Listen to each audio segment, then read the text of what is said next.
social entrepreneurship is, really different from what I think other people think of as nonprofit work.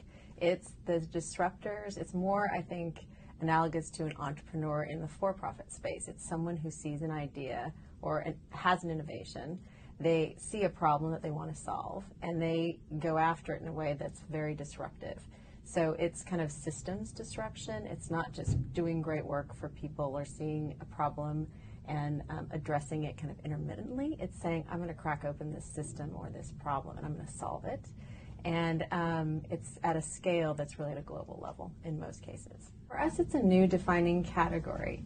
It's kind of, in this middle between nonprofit, traditional business approaches, and then for us, social entrepreneurship is the hybrid. It really takes some of the best of business practices and learning and approaches, but really applies it in a way that's social. So for us, social entrepreneurship is really taking all the best things that entrepreneurs bring that we're very familiar with from the for-profit sector, but applying it in a very social way.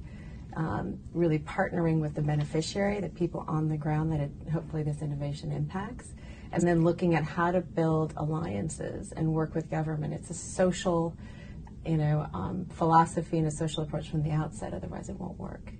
If we look at history and if we look at the big social progress that has happened, whether it's tackling racism, whether it's civil rights, whether it's recycling and some of the things that are going on with our planet, the big disruption had to start with something or the innovation, it has to start with an innovation, and it has to be a little disruptive at the beginning.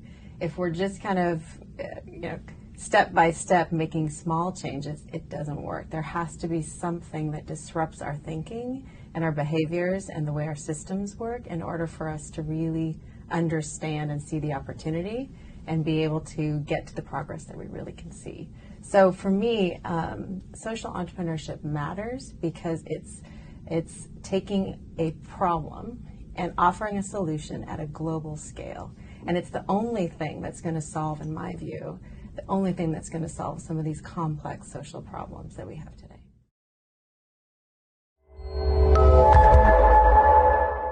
There are, I think, so many innovators in this space right now. It's really exploding, which is fantastic to see. So you'll see a lot more at traditional business schools. Social entrepreneurship is now a curriculum. You can, there are special schools like the Skoll Center at Oxford in Said Business School that focuses just on social entrepreneurship. So these, schools are sprouting up throughout the world, which is fantastic. So that's a starting point if you're a student or a graduate student and really looking at this work. Beyond that, we're seeing a lot of incubators, accelerators, early stage organizations. Ashoka has done some great work helping to really build the field and the understanding of what social entrepreneurship is and how organizations can, become, or how an individual can become much more engaged with that work. So I think Echoing Green is doing a great job. I think organizations like Malago, Skoll Foundation certainly, and there are many others that are really focusing on social entrepreneurship as a core competency and trying to really grow the field and the understanding more globally. Well, we look across 6 issue areas, and the frame for us is the most pressing problems of our time. And our founder, Jeff Skoll, who's very committed to solving the big problems, for him it's not, again, about incremental progress. It's big change quickly because we don't have the luxury of time. So for us, those 6 issue areas, and it's essentially looking across environment, looking at education, looking at health, they're the big issues of our time, unsurprisingly. But we look at it a little differently in that we're not issue specific. So for us, we're not issue area experts. We are the through line for us, or what we see as the cross cutter, is innovation. And for us, the innovators are the social entrepreneurs.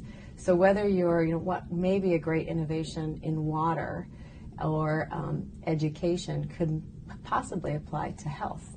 And for our organization, what we see as kind of a unique perspective is looking across the full portfolio and looking at these 87 organizations working in very different issue areas, but seeing the common patterns and the common denominators that could be applied and grouping someone who has a great innovation working with girls in Africa around education may actually, that model may be a perfect application for working in India in agriculture.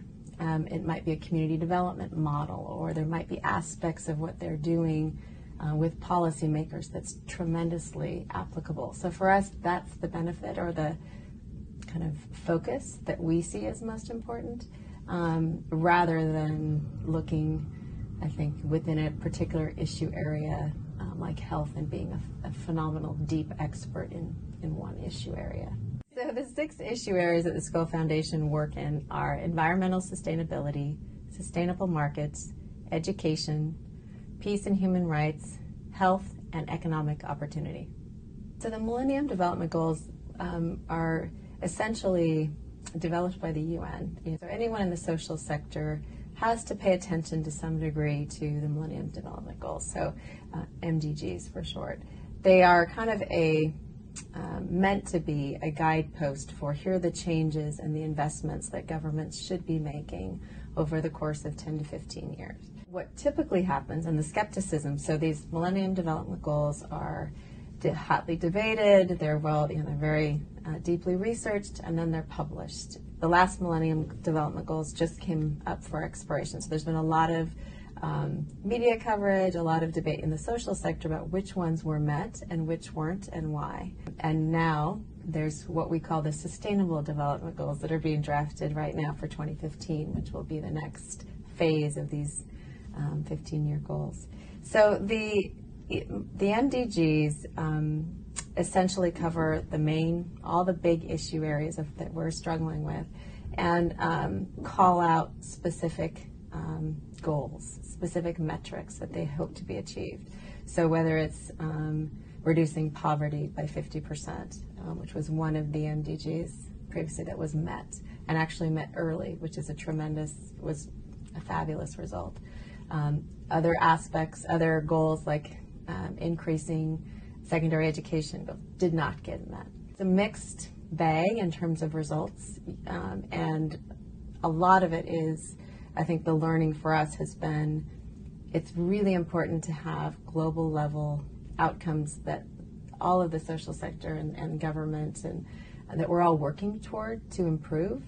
The challenge of implementing those goals, it's one thing to declare a set of goals that should be met, very different to get buy-in from grassroots organizations on the ground working in these countries, to get the funding needed to actually do these goals well, and then ultimately track and measure and be able to communicate them and share what the outcomes really are. So I think for us, they're incredibly important.